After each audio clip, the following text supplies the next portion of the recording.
I want to see the story about the lady that got Jamaica. She got Jamaica about 2 days ago. Asked her sister for 100,000 out of the money where she put down for her, right? Because she has send her money regular. She and her partner up here. She had do her living, she had do her thing. Asked the sister for 100,000 out of the money. Apparently the sister take out 95,000 out of the US account where she have. Not the Jamaican account where she have over $1 million save up in her. Dear immigrants, stop sending your money back home for these three things. You are being played for a fool. Let me say this loud for the ones in the back. If you are an immigrant working your butt off in a foreign country, do not send your money back home for these three things unless you are ready to be disappointed, broke, or both. 1. Building a house.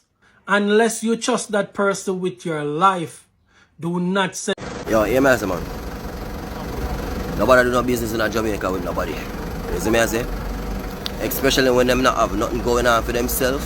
You see me? Especially when them broke, not try uplift nobody. Them are gonna rob you. You see me? This is why when you hear some girl neck bust off and left over so, and some man neck bust off and left over so, you don't know if it's nothing, because 90 blood clot, 9% of them are robber and thief. Your own sister just stole your entire life savings and she lives in the same house as your daughter. You worked double shifts as a CNA for 3 good years, sent money every month like clockwork, built up over $1 million in your Jamaican account. You trusted family, you believed in home, then you asked for $100,000 of your own money and discovered $95,000 was gone. Spent on nothing. No taxi, no chicken farm, no future, just gone. This is not just this is why the diaspora is cutting the cord. They don't want to send back money home. But here's what they don't tell you about why this keeps happening and why some of you have stopped sending money back home altogether. If you have been banned by family back home, this conversation is for you. Let's talk about it. You know, what nobody talks about in the heartwarming remittances stories, the moment when your own blood becomes your biggest financial predator. I'm not talking about the cousin who needs school fees or the auntie with medical bills. I am talking about the sister who steals 95,000 US dollars from your life savings while raising your daughter under the same roof. Today, we're going to talk about why trust has become the most expensive currency in the Caribbean diaspora and why more of the diasporans are choosing to keep their hard-earned dollars right where they sweated for them. Let's set the scene. You're living in New York, Toronto, London, working jobs that break your back but pay your bills. You're a home health aide at CNA, maybe driving an Uber on weekends. Every month, like clockwork, you are the Western Union sending $200, $500, sometimes more back home. You're building something. You're investing in family. You're keeping the dream of return alive. But here's the uncomfortable truth that's burning through group chats and family WhatsApp groups across the diaspora. Trust is becoming a luxury we all can't afford. And the people breaking our trust ain't strangers. They're the same people we left behind to provide for. The numbers don't lie. Caribbean diaspora sends over $8 billion in remittances annually. But increasingly, those sending are asking, what are we really funding? Well, guys, let's watch. I'll be back. I want to see the story about the lady that got Jamaica. She got Jamaica about 2 days ago. Asked her sister for 100,000 out of the money where she put down for her, right? Because she has send her money regular. She and her partner up here. She had do her living, she had do her thing. Asked the sister for 100,000 out of the money. Apparently the sister take out 95,000 out of the US account where she have. Not the Jamaican account where she have over $1 million save up in her. Oh, if I find out, said the sister. Jesus, please. You want to find out, said the sister tip the whole of the girl money. Yo, me see the pain in her eye. I want a family them, you know.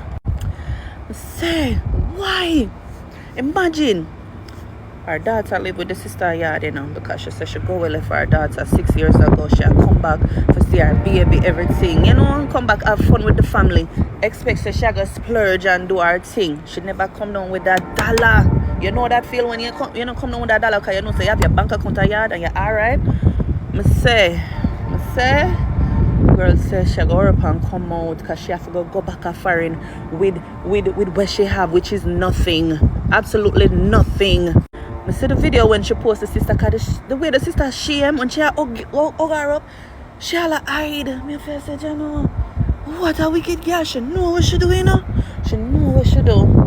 But you see, everything always come out that's done in the darkness.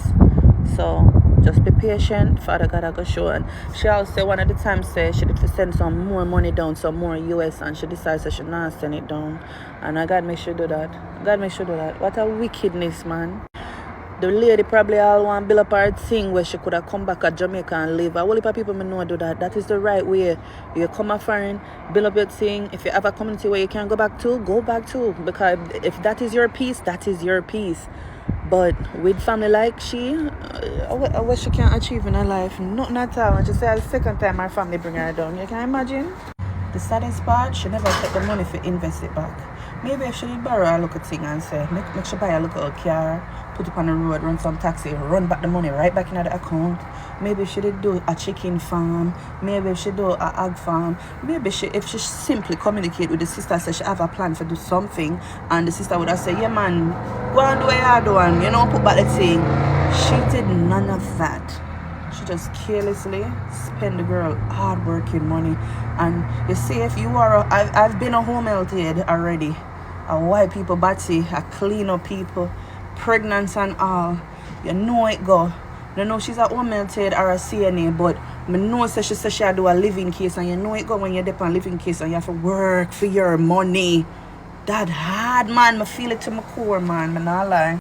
Dear immigrants, stop sending your money back home for these 3 things. You are being played for a fool. Let me say this loud for the ones in the back. If you are an immigrant working your butt off in a foreign country, do not send your money back home for these 3 things unless you are ready to be disappointed, broke, or both. 1. Building a house. Unless you trust that person with your life, do not send them a dime. They will take your hard-earned cash, build something cheap, half done, or not at all, and swear they did you a favor. You will end up paying the cost of 2 houses for a shock you never asked for. They will build their dream, not yours. 2.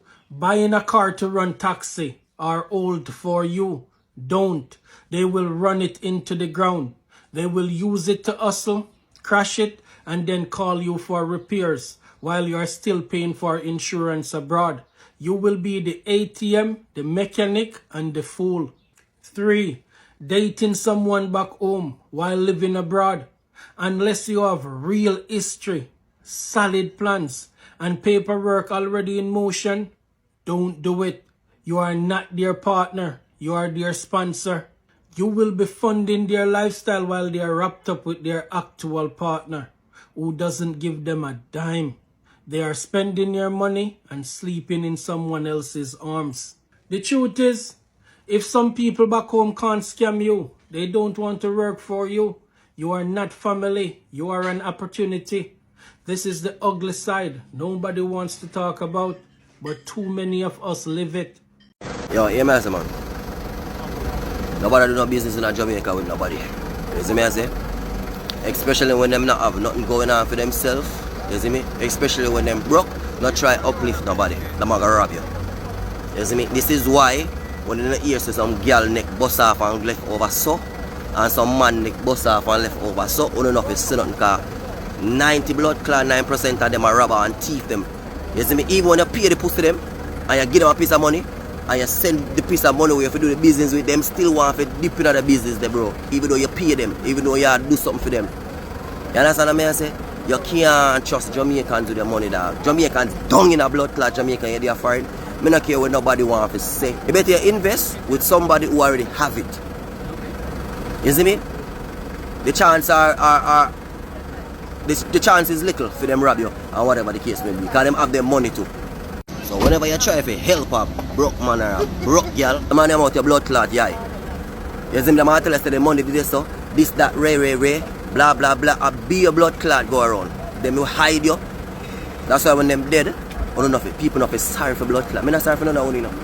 People not feel sorry for them when them dead off that because I don't love fuck with people money too fucking much.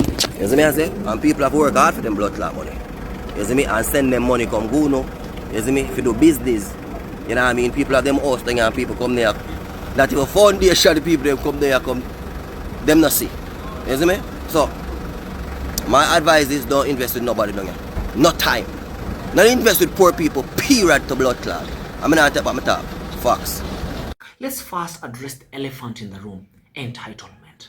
Somewhere along the way, helping your family became funding family's lifestyle. Your success abroad isn't seen as your achievement, it's seen as the family lottery ticket.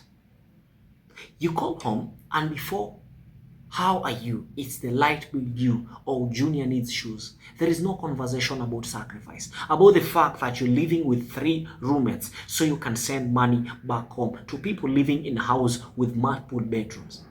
This is not about being heartless.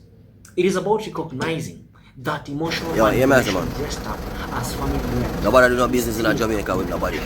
You see me I say? Especially when them not have nothing going on for themselves. You see me? Especially when them broke, not try uplift nobody. Them are gonna rob you. You see me? This is why when you hear some girl neck bust off and left over so, and some man neck bust off and left over so, you don't know if it's nothing cause 90 blood clot, 9% of them are robber and thief them. You see me? Even when you pay the pussy them and you give them a piece of money and you send the piece of money where you do the business with them, still want to dip into the business there, bro. Even though you pay them, even though you do something for them. You understand what I say? You can't trust Jamaicans with the money dog. Jamaicans down in a blood clot, Jamaican, you're there for it. I don't care what nobody wants to say. You better invest with somebody who already have it. You see me?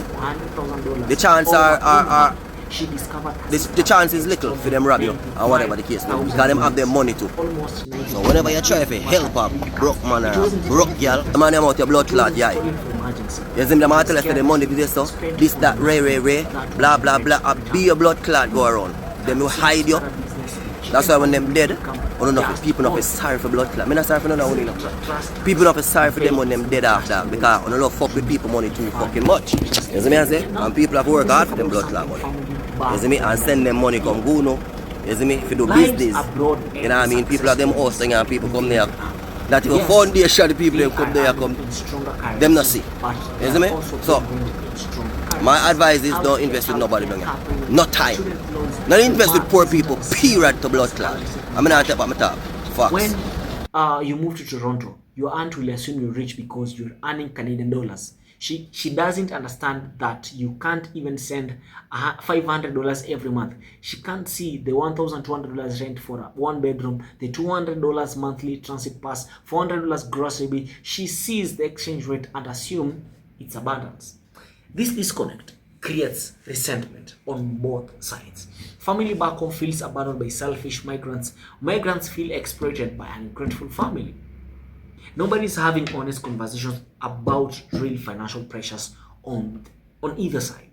Here's the hardest truth that you must swallow. Emotional distance often starts with financial disappointment. When every phone call becomes a negotiation, when every visit becomes a guilt trip about what you're not sending, love becomes transactional. Grace's story gets worse. Her daughter was living with a sister who stole her money. Imagine that, psychological warfare. Your child is being raised by the person who stole your future, and you can't even address it without risking your child's stability. This is how families break, not through dramatic confrontations, but through the slow erosion of trust, one Western Union transfer at a time. In Caribbean culture, they are taught that success is communal. Your achievement belongs to the village that raised you. There is beauty in that philosophy. There is also danger. Because when success becomes communal, so does the pressure to share it. And when sharing becomes mandatory rather than voluntary, generosity dies. What was once love becomes obligation. What was once family support becomes financial servitude. I've watched brilliant diaspora minds spend decades funding families back home in the Caribbean instead of building generational wealth for their children born abroad. I've seen people work until their bodies break sending every spare dollar home while their own families struggle. The pain in these stories isn't just about money. It is about the death of dreams. Grace didn't just lose $95,000. She lost 3 years of believing in tomorrow. She lost the ability to return home with dignity. She lost trust in the very people she sacrificed for. And here's the truth that hurts the most. She's not alone. In diaspora, communities across North America, Europe, and beyond, they're sharing these stories in whispers. They're afraid to say out loud what they all know. Sometimes the people they are trying to save are the ones drowning them. I'm not talking about abandoning family. I'm talking about surviving family. This is about recognizing that loyalty without boundaries become self-destruction. So, what's the solution? Boundaries, transparency, honest conversation about expectations and limitations. If you're sending money home, demand accountability. If you're receiving money, show respect for the sacrifice behind it. For those who have been banned, you're not selfish for protecting your financial future. You are not ungrateful for wanting your sacrifices to mean something. You are not abandoning your culture by refusing to be exploited by it. Trust is earned, not inherited, even from family, especially from family. The diaspora is learning this lesson one empty bank account at a time. The question is, will the families back home learn it before they stop picking up the phone? If this resonates with you, share your story in the comments. Let's break the silence around financial trauma in diaspora families. And if you know someone sending themselves into poverty to fund family back home, send them this video. Tell them sometimes the most loving thing you can do is stop enabling people love you. Hit that subscribe button if you're ready for more uncomfortable truth about diaspora life. Until next time, protect your peace and most importantly, protect your point.